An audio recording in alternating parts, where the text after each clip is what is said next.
Daniel 11:13b. Uleketz ha'itim shanim yavo vo bechayil gadol uvirkush rav. So at the beginning here, we get the vav plus the lamed plus kates. And so we have something like now to the end, or now unto the end. We might see this lamed as a lamentive extension, unto the end. Now, unto the end of the times, and this would be a way of saying a time that is now expired. And then we've seen this shanim here used several times in the book of Daniel to mean some, or have an estimation, some years. And so we might have something a little more literally here, like now to the end of the times, which was some years. We might think about this.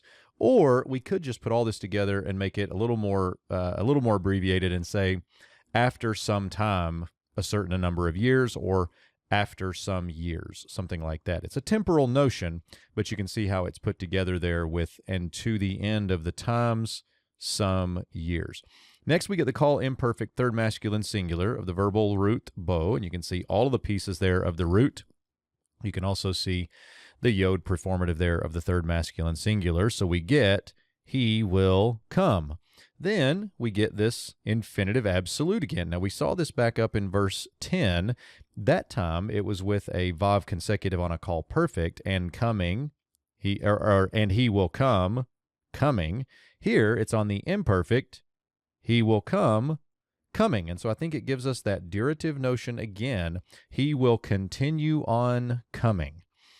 Next we get with an army, a great one. And so with a great army. Now this is the word chayil that we mentioned in a previous video. It would be a great word study. Here I think it's referring to that group of strong ones, or the army. So with a great army, and with, there's that preposition again, and with much possessions. Now this possessions, according to Halot, refers to something like the baggage train of an army. So you can see how it's related here to chayil. But the idea here is a great army and with lots of army type stuff.